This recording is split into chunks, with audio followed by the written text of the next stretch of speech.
Thank you very much.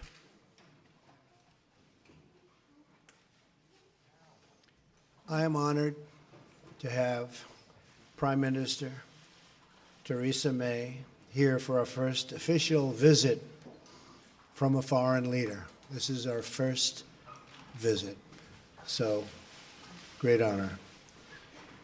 The special relationship between our two countries has been one of the great forces in history for justice and for peace. And by the way, my mother was born in Scotland, Stornoway, which is serious Scotland. Today, the United States renews our deep bond with Britain, military, financial, cultural, and political. We have one of the great bonds. We pledge our lasting support to this most special relationship. Together, America and the United Kingdom are a beacon for prosperity and the rule of law. That is why the United States respects the sovereignty of the British people and their right of self-determination. A free and independent Britain is a blessing to the world, and our relationship has never been stronger. Both America and Britain understand that governments must be responsive to everyday working people, that governments must represent their own citizens. Madam Prime Minister, we look forward to working closely with you as we strengthen our mutual ties in commerce, business, and foreign affairs. Great days lie ahead for our two peoples and our two countries. On behalf of our nation, I thank you for joining us here today. It's a really great honor. Thank you very much. Well, thank you very much, Mr. President. And can I start by saying that I'm so pleased that I've been able to be here today, and thank you for inviting me so soon after your inauguration. And I'm delighted to be able to congratulate you on what was a stunning election victory.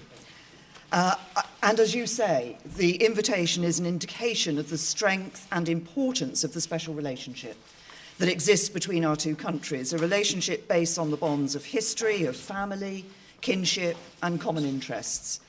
And in a further sign of the importance of that relationship, I have today been able to convey Her Majesty the Queen's hope that President Trump and the First Lady would pay a state visit to the United Kingdom later this year, and I'm delighted that the President has accepted that invitation.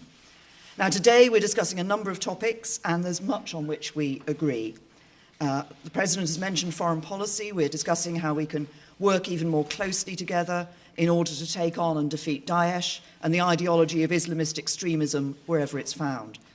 Our two nations are already leading efforts to face up to this challenge, and we're making progress with Daesh losing territory and fighters, but we need to redouble our efforts. And today we're discussing how we can do this by deepening intelligence and security cooperation, and critically by stepping up our efforts to counter Daesh in cyberspace. Because we know we will not eradicate this threat until we defeat the ideology that lies behind it. Our talks will be continuing later. I'm sure we'll discuss other topics, Syria and Russia. On defence and security cooperation, we're united in our recognition of NATO as the bulwark of our collective defence. And today, we've reaffirmed our unshakable commitment to this alliance. Mr. President, I think you confirmed that you're 100% behind NATO. But we're also discussing the importance of NATO continuing to ensure it is as equipped to fight terrorism and cyber warfare as it is to fight more conventional forms of war. And I've agreed to continue my efforts to encourage my fellow European leaders to deliver on their commitments to spend 2% of their GDP on defence so that the burden is more fairly shared. It's only by investing properly in our defence that we can ensure we're properly equipped to face our shared challenges together. And finally, the President and I have mentioned future economic cooperation and trade. Trade between our two countries is already worth over £150 billion a year. The US is the single biggest source of inward investment to the UK, and together we've around $1 trillion invested in each other's economies. And the UK-US defence relationship is the broadest, deepest, and most advanced of any two countries, sharing military hardware and expertise. And I think the President and I are ambitious to build on this relationship in order to grow our respective economies, provide the high-skilled, high-paid jobs of the future for working people across America and across the UK. And so we are discussing how we can establish a trade negotiation agreement, take forward immediate high-level talks, lay the groundwork for a UK-US trade agreement, and identify the practical steps we can take now in order to enable companies in both countries to trade and do business with one another more easily. And I'm convinced that a trade deal between the US and the UK is in the national interest of both countries and will cement the crucial relationship that exists between us, particularly as the UK leaves the European Union and reaches out to the world. Today's talks, I think, are a significant moment for President Trump and I to build our relationship, and I look forward to continuing to work with you as we deliver on the promises of freedom and prosperity for all the people of our respective countries. Thank you. Thank you very much. That's very nicely stated. Steve Holland. Where's Steve? Steve, yes.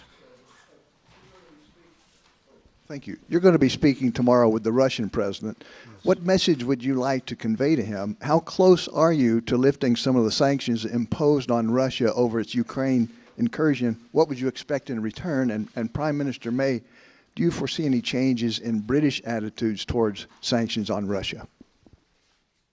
Well, I hear a call was set up, Steve, and we'll see what happens. As far as the sanctions, very early to be talking about that.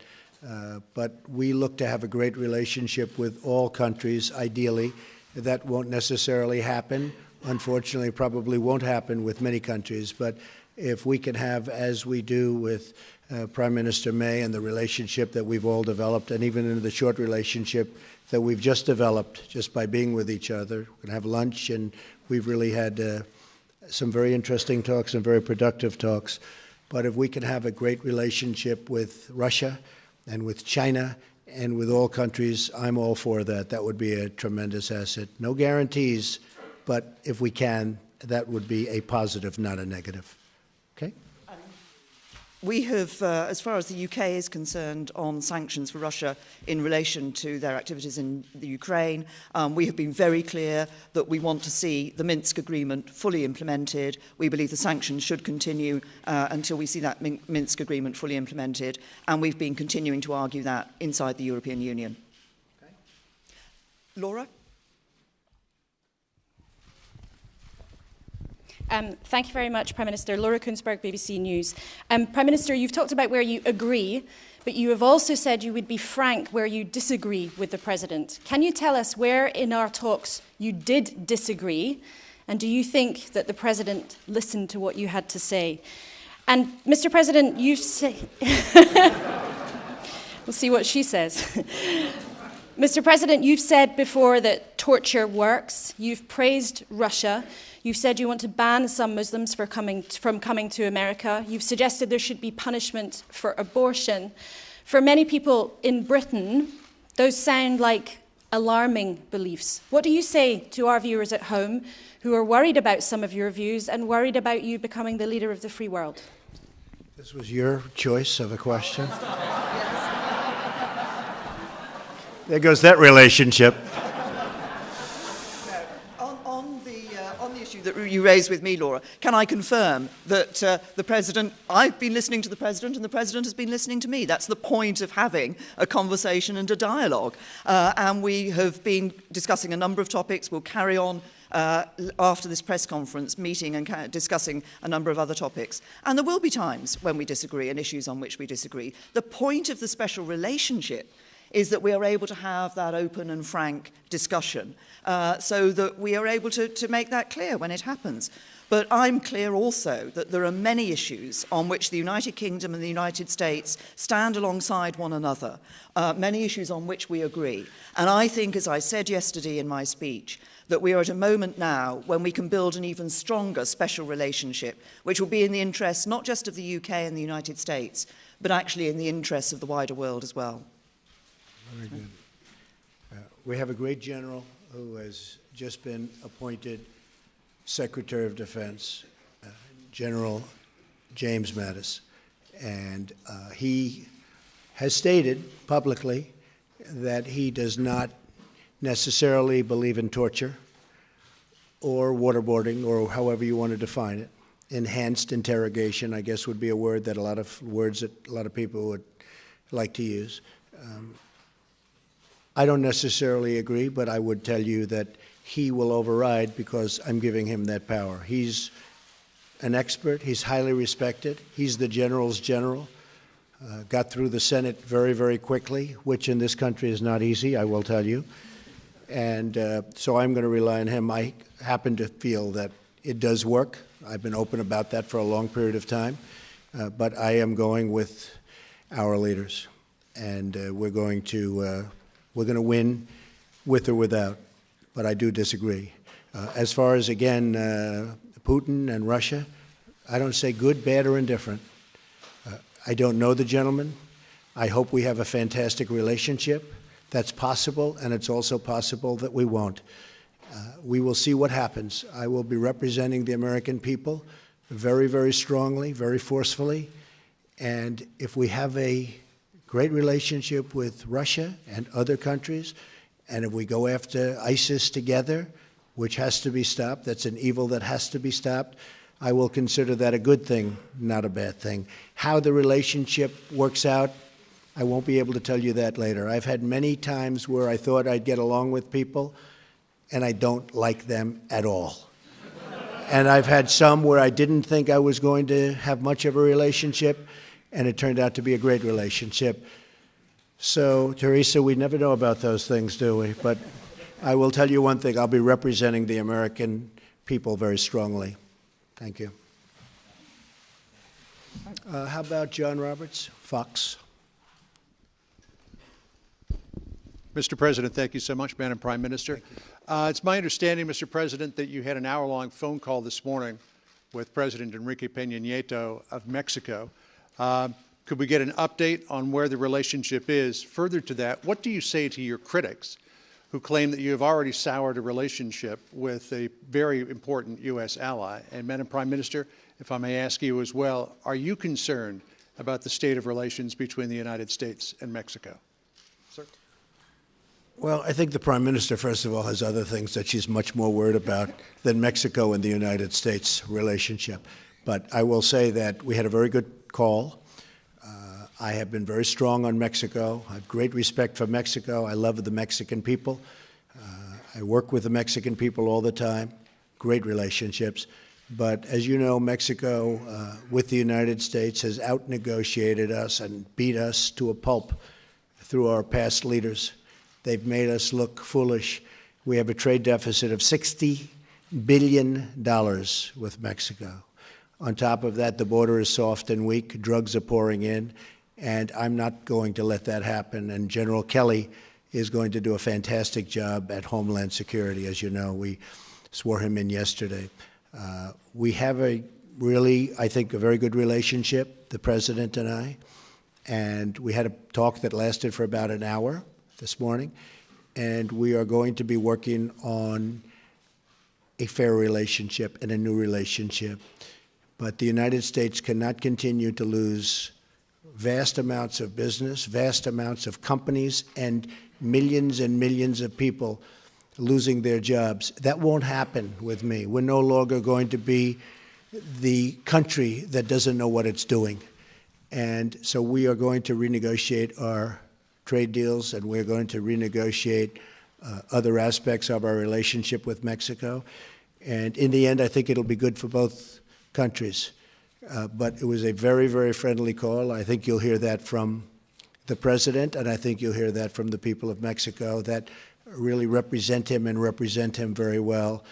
And I look forward to, over the coming months, we'll be negotiating, and we'll see what happens. But I'm representing the people of the United States, and I'm going to represent them as somebody should represent them, not how they've been represented in the past, where we lose to every single country. As the President himself has said, the relationship of the United States with Mexico is a matter for the United States and Mexico. Tom. Mr. President, you said you'd help us with a Brexit trade deal. You said you'd help us with a Brexit trade deal. You said you'd stand by us with NATO. But how can the British Prime Minister believe you? Because you have been known in the past to change your position on things. And also, Mayor, it's a question to both of you. People are fascinated to know how you're going to get on with each other. You're so different. The hard-working daughter of a vicar, the brash TV extrovert. Have you found anything in common personally yet? Actually, I'm not as brash as you might think. And I can tell you that I think we're going to get along very well. You know, it's interesting because I am a people person. I think you are also, Theresa. And I can often tell how I get along with somebody very early, and I believe we're going to have a fantastic relationship. Brexit, and I really don't change my position very much. If you go back and you look, my position on trade has been solid for many, many years, since I was a very young person, talking about how we were getting ripped off by the rest of the world. And I never knew I'd be in this position where we can actually do something about it. But we will be talking to your folks about Brexit. Brexit was an example of what was to come. And I happened to be in Scotland at Turnberry cutting a ribbon when Brexit happened. And we had a vast amount of press there. And I said, Brexit, this was the day before, you probably remember, I said, Brexit is going to happen. And I was scorned in the press for making that prediction. I was scorned. And I said, I believe it's going to happen because people want to know who's coming into their country and they want to control their own trade and various other things. And lo and behold, the following day, it happened. And the odds weren't looking good for me when I made that statement because, as you know, everybody thought it was not going to happen. I think Brexit's going to be a wonderful thing for your country. I think when it irons out, you're going to have your own identity, and you're going to have the people that you want in your country, and you're going to be able to make free trade deals without having somebody watching you and what you're doing. And I had a very bad experience. I had something when I was in my other world. I have something in another country, and getting the approvals from Europe was very, very tough. Getting the approvals from the country was fast, easy, and efficient. Getting the approvals from the group, I call them the consortium, was very, very tough. But I thought Brexit, I think it'll go down, that it will end up being a fantastic thing for the United Kingdom. I think in the end, it will be a tremendous asset, not a tremendous liability. Okay? And just on the question you asked me, Tom, I mean, I think as the President himself has said, I think we have already struck up a good relationship. But you asked what we had in common. I think if you look at the approach that we're both taking, I think one of the things we have in common is that we want to put the interests of ordinary working people right up there, centre stage.